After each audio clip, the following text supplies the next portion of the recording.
Hello, everyone. This is Top for Glory, episode 265.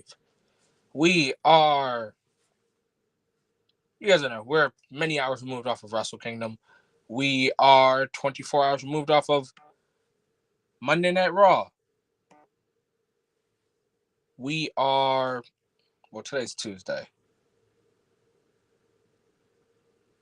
I think NXT is going on right now. That stuff does not matter at all because this is a special kind of video. This is a tribute video. You guys already know. I did this for John Cena, so it was obviously going to happen for Hiroshi Tanahashi. You guys are probably thinking, yeah, what are you talking about? Well, guys, Enigma V4 has brought you a quick look at the ace of the universe, the President Ace, the once-in-a-century talent, now retired.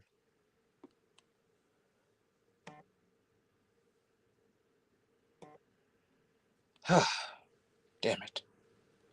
Now retired. We look back at some of my favorite Hiroshi Tanahashi matches. Now, I'll say this. It is a top 5 list, not a top 10. Cena's list was top 10 because it was half mine and half Smoove's. This one is just pretty much my idea. But I just want to talk about some honorable mentions. So,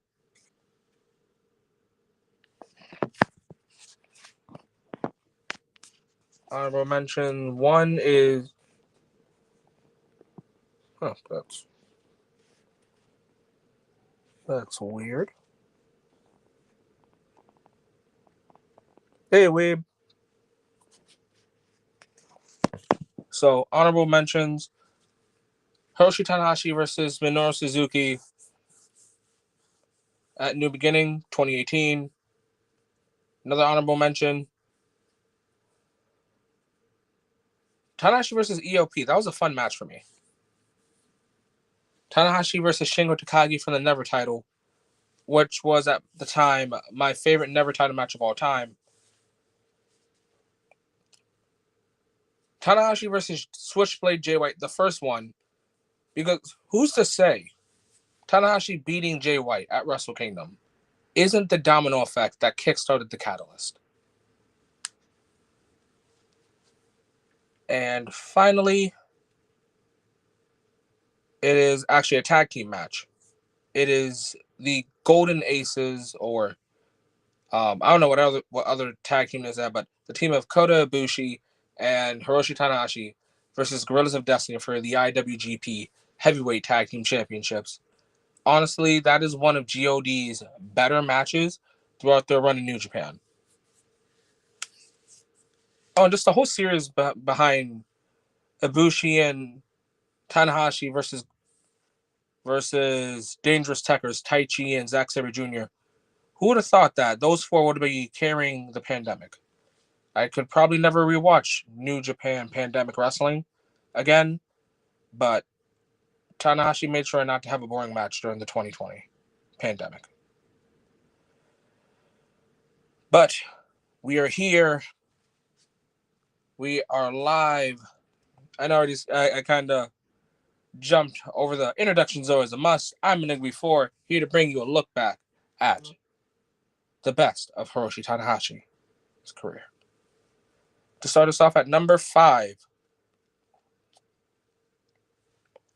it is, and I know this was for the IWGP World title, it is the phenomenal AJ Styles, at the time leader of the Bullet Club, versus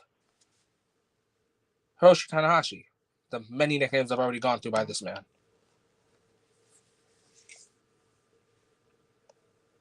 This match was the first of many matches I went back and looked for in AJ Styles' New Japan run, because during AJ's run, I wasn't as tapped into New Japan as you guys see today. Hell, I think the first year Top for Glory Enigma V4 was more in tap with New Japan than than 2015, 2014, and then before.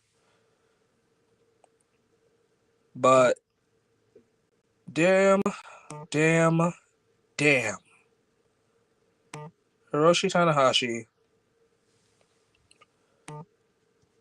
showed me right then and there why they called him the Ace. Because to me, I'll admit it, I thought no matter who you are, it does not matter because you are not phenomenal. I was wrong. Oh, how wrong I was. It actually did matter if you were phenomenal. Because even though AJ Styles is the face that runs the champ that runs the camp, he didn't build a house, but he built a club. None of that compared to Hiroshi Tanahashi as he went on to win this match. And I think a big part of this match that like hooked me in was the crowd. I had no idea how huge Tanahashi was until I just heard the crowd screaming as AJ would like do literally any move.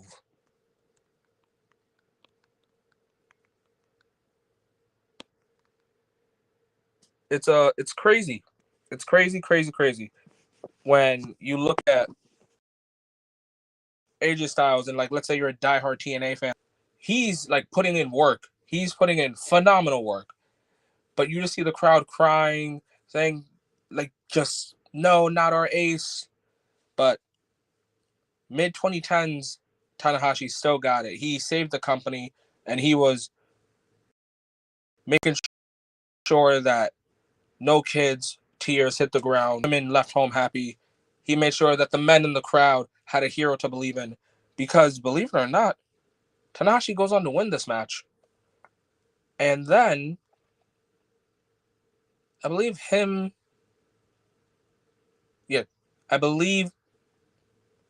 in that same Wrestle Kingdom the following year, it then becomes Okada versus Tanahashi and Shinsuke Nakamura versus AJ Styles. So, in this match, with Tanahashi winning, he created a miracle via making sure the kids went home happy, the women stopped crying, the men had a hero, and the wrestling world had a dream match that they didn't know they needed. Because if Tanahashi didn't beat AJ Styles, I don't think we would have gotten AJ Styles versus Shinsuke Nakamura. So, President, Ace, thank you for your generational contributions.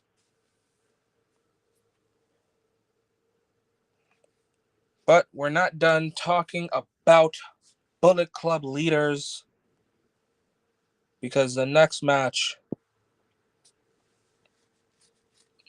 is Hiroshi Tanahashi, the G1 winner of 2018, versus, at the time, the IWGP heavyweight champion, the cleaner, the best belt machine, Kenny by God Omega.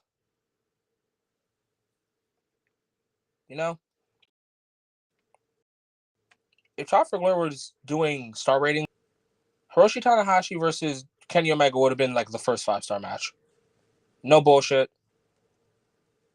Even with all the networking that Top for Glory has been able to create, which again, I just want to say, I don't know how many years it's been since Top for Glory has been a thing, but I love each and every one of you that I've socialized, interacted with, collabed with, all that.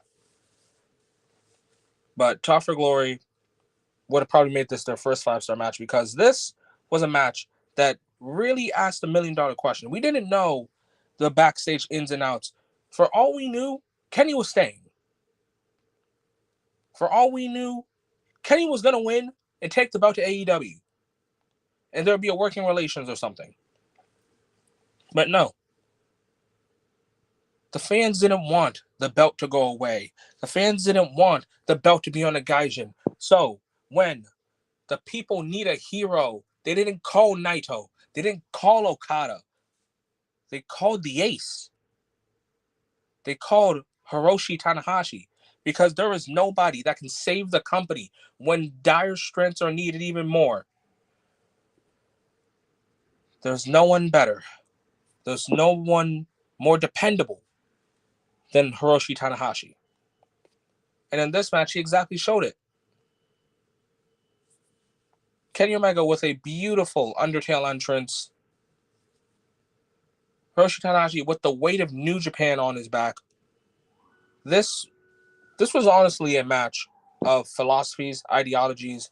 This might be AEW versus New Japan before Forbidden Door even started.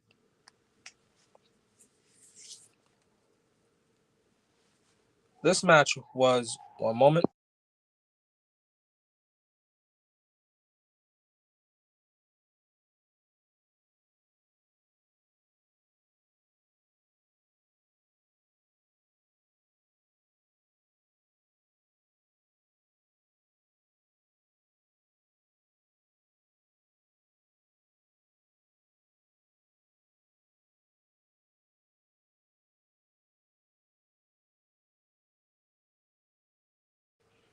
Okay, I'm back. And yes, this was a match that maybe even changed the trajectory of New Japan Pro Wrestling. I don't care that Tanahashi only held the belt for a month. I care that when New Japan needed a hero, a savior, it was Tanahashi that got the belt back. There was only one true ace, and in these 5 matches, I really do hope that you guys either become reborn Tanahashi fans or you guys remember that he is the absolute ace. But Tanahashi will go on to win this match and become IWGP World Champion, well, IWGP Heavyweight Champion for the last time. That's right, guys. The last time Tanahashi won the world title was 2019. But that doesn't mean he just kicked rocks into the sunset. He then went on to win the tag team titles with Kota Ibushi. And then the pandemic happened. But then he goes on to win the Never Openweight Championship. And then he went on later on in life to win the United States Championship, making him the second ever Grand Slam champion of New Japan Pro Wrestling.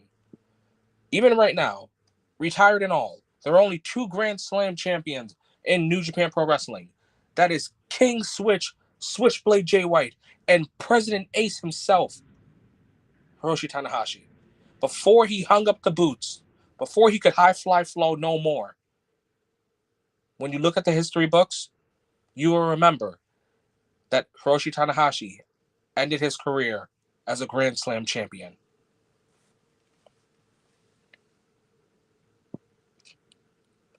Now, time for arguably Shinsuke. Whoops, looks like I already ruined it.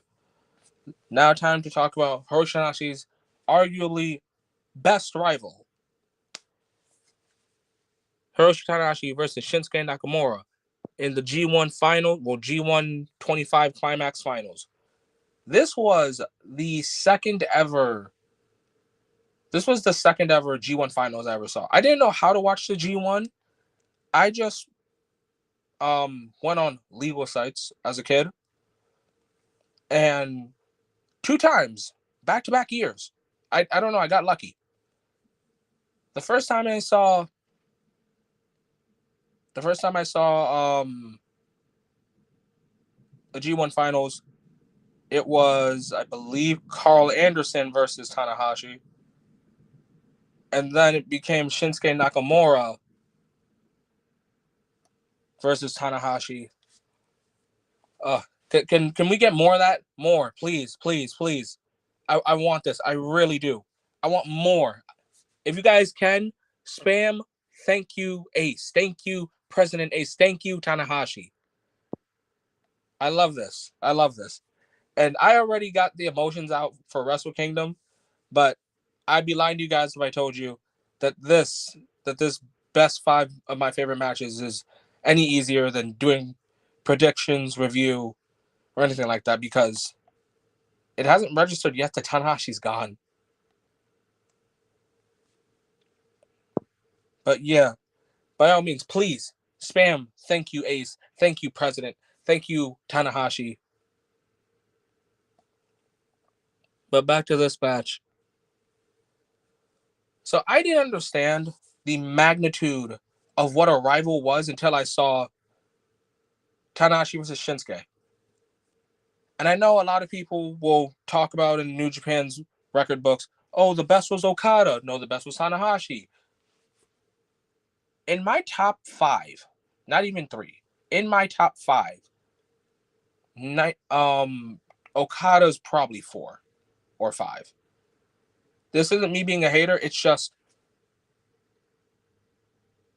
New Japan Okada, to me, his gimmick was being a champion. That was it. That was his whole gimmick to me. He was just a champion. He wasn't the ace. That was Tanahashi. He wasn't, honestly, New Japan's smooth criminal, because that was Nakamura. He wasn't El Ingobernable. That was Naito.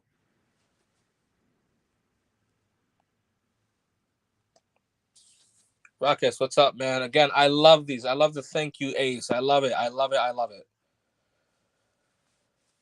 Oh, God. Thank you, Tanahashi.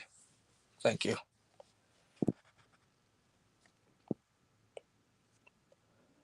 But to me, 1A, 1B will forever be Tanahashi and Shinsuke. And this G1 Finals exactly showed it. And it also showed that neither man was better than the other. This G1 Finals was strictly you were better than me for 1 second. That was it. That was it. This match had just competitiveness. It had fighting spirit. It had strong style. Honestly, give me Nakamura versus Tanahashi 50 times in their prime. As many times as you can. That was number 3. So we're getting down to the final 2. And I know this is going to sound crazy, but I'm not blind. I don't got recency bias. At the number 2 spot, at Wrestle Kingdom 20, Hiroshi Tanahashi versus Kazuchika Okada for the last time.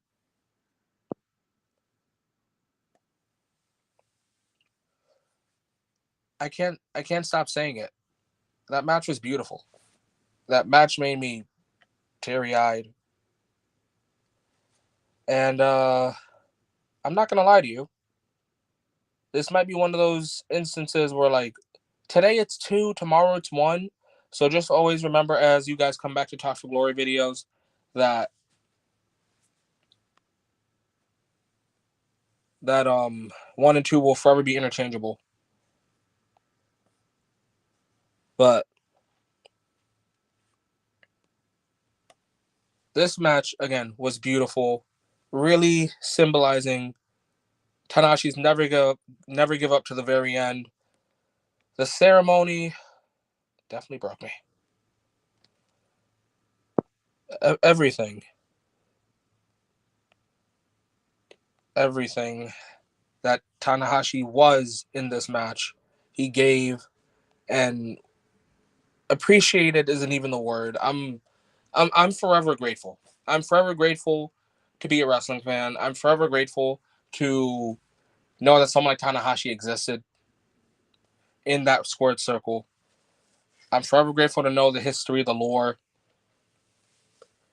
And I'm really curious to know what New Japan's going to be like. Okada really did his job. There's barely a time where I've liked Okada's matches where I just feel like, oh, he's obviously winning. This match, I didn't know who was winning. Okada actually put in more than 110%.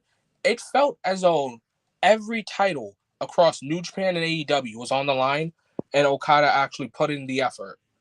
And Tanahashi wanted to send everyone happy, but no matter it was win, lose, or draw, the fans were going to be happy. They were going to be sad. They were going to be grateful. And That's exactly what we got. Also, I see we have 5 viewers, 6 viewers. Welcome to Talk for Glory, guys. I hope you guys are enjoying this talk. I hope you guys are enjoying the topics. I also hope you guys enjoy the new backgrounds. As you know, yes, we do have the old IWGP Heavyweight Championship in the background. Well, not even old, the current IWGP Heavyweight Championship. And God, it feels good to say it's back. But yeah, thank you, Okada, for putting in so much work, drawing out so much emotion, giving us so much passion. And for Tanahashi, thank you for never giving up. Now, I want to tell you guys what's the final match. But first, there's 2 things. Similar to the Cena video, I had 2 questions. So, let's do some dream matches. In the perfect world, in the perfect space, what is your dream match for Hiroshi Tanahashi? I'll give you mine. Now, this match, it can't be in the Tokyo Dome. I need this. I need this match specifically. Give me Prime Hiroshi Tanahashi versus Prime Shawn Michaels, Mr. WrestleMania, in the main event of WrestleMania in Madison Square Garden. That is my dream match, dream venue, everything. Shawn Michaels versus Tanahashi and MSG.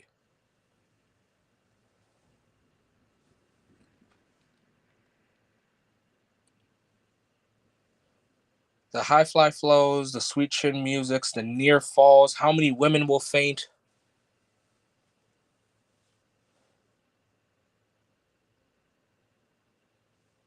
All of it. That's my dream match. What is your dream match, guys? Hiroshi Tanahashi versus who in the wrestling world would you like to see? Would you have liked to see? I've given you my thoughts. Give me yours. All right. Now the dream match is over. Next. Now, when I do this, I don't say Okada was a bad choice or the wrong choice. But if I had a choice,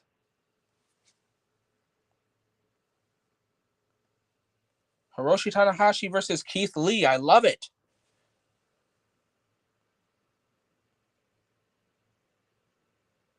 I love it.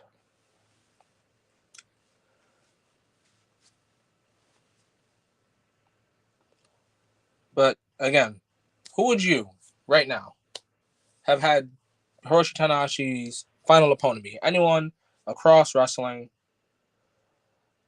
I think I've made it pretty obvious across Twitter and on Discord that I personally wanted Shinsuke Nakamura to be his final opponent. So I want to pivot a little bit. And I won't even say John Cena. If I could select Hiroshi Tanahashi's final opponent,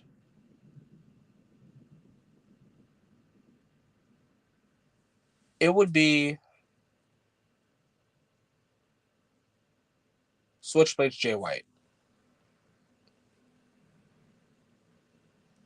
And just like the first attempt, where Jay White would try to end the ace,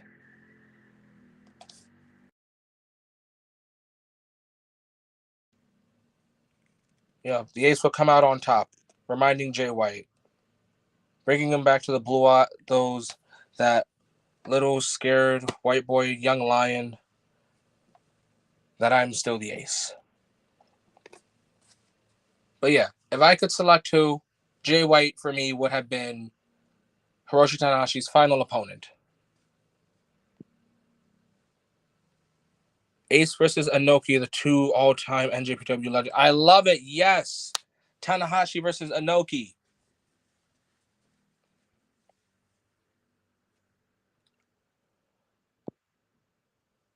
All right. So I've stalled this long enough. you know, I wasn't ready for the review. I wasn't ready for predictions. I wasn't ready for the show. Why? Because every time I get to this point, I feel like I'm saying goodbye. And I'm not ready for that. I'm not ready to say goodbye to Tanahashi. I feel like, damn it.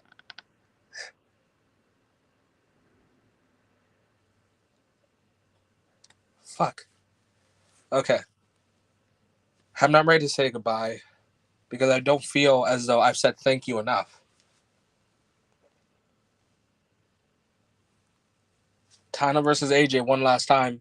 I like that weeb. So the final match to talk about, my favorite match, honestly, no bullshit, my favorite Hiroshi Tanahashi match of all time, actually.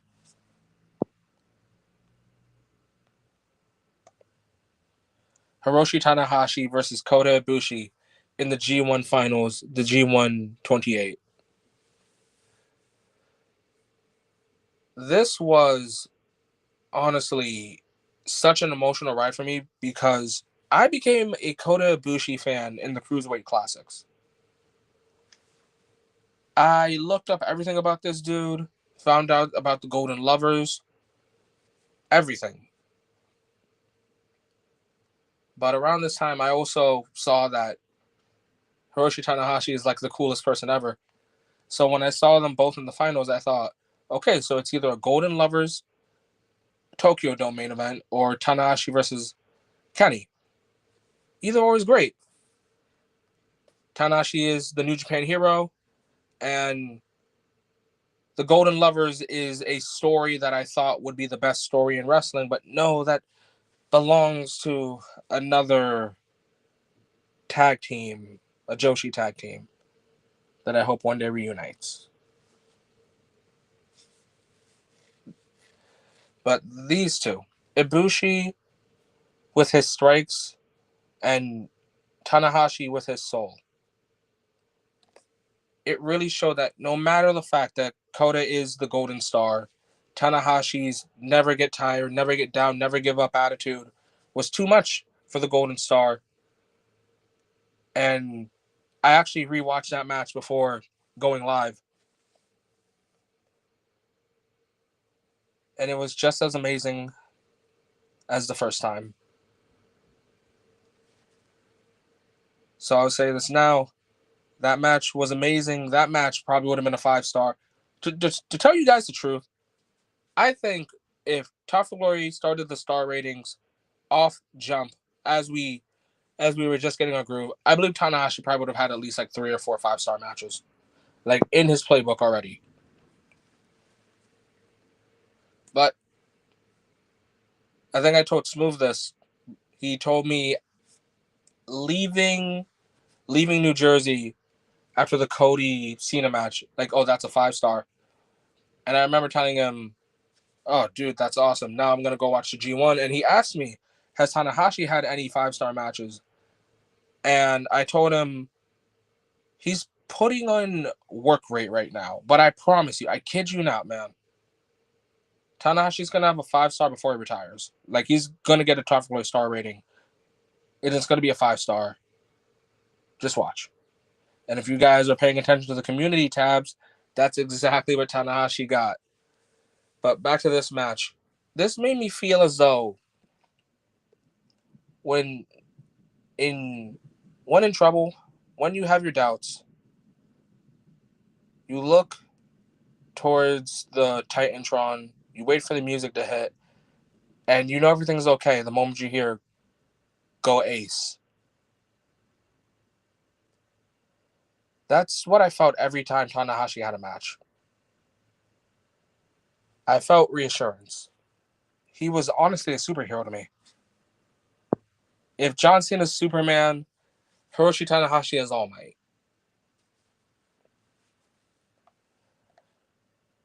And just like, if you guys are My Hero Academia fans, just like everyone wasn't ready for All Might to retire, nobody was ready for Tanahashi to retire.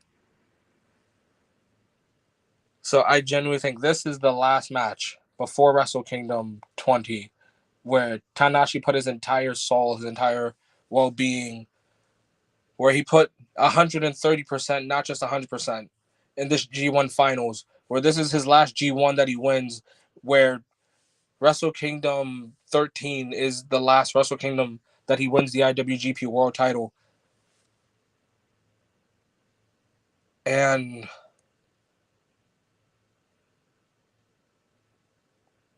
January 4th, 2026 was the last Talk for Glory 5-star rating that Tanahashi had. Guys, that was a look back on New Japan Pro Wrestling, former wrestler, current president, the best of Hiroshi Tanahashi. And guys, thank you so much for spamming those thank you, Ace. That genuinely meant a lot to me. Thank you, Ace. Thank you, President. Thank you, Tanahashi. Just thank you in general. Like I said, guys, I'm not ready. I wasn't ready to say goodbye because I feel like I haven't said thank you enough times. So you guys helped that just a little bit more. So thank you for that. Those dream matches, amazing.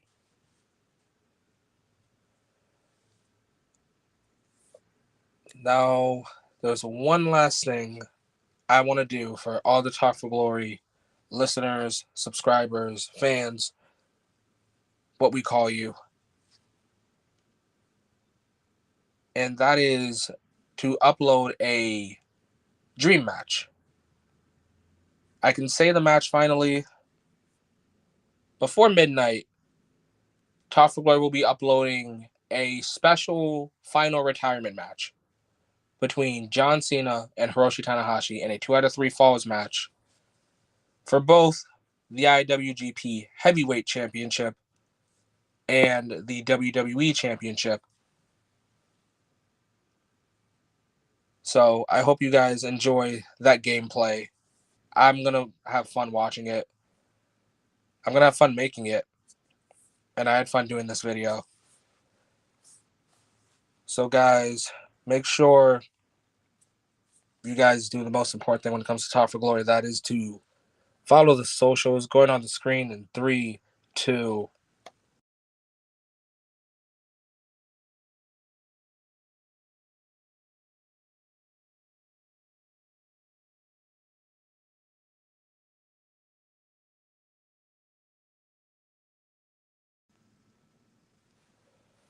So I hope you guys all follow the socials on Talk for Glory.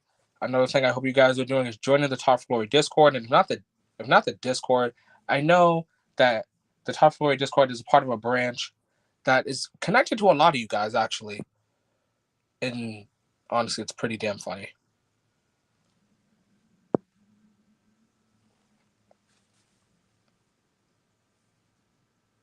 But I'm not going to close it out with the socials this time. First off, I'm going to end it with a thank you and a goodbye. So thank you guys. I want to thank you guys individually, honestly, because I've had fun talking and you guys spamming thank you, Ace, and thank you, President. So thank you, Weeb. Thank you, Tommy. Thank you, Ruckus. Thank you, Blitz. Who else has been talking in here? Okay, just you guys. Al, I know you're somewhere watching, so thank you, Al. We watched Wrestle Kingdom together. That was an emotional night. And last, thank you, Tanahashi. Thank you for the moments, the matches, the memories. You can rest easy now, Ace. You did a good job. Guys, stay safe. Have a great day and or night. Time zones are weird and confusing. And most importantly, enjoy wrestling. Thank you, Tanahashi.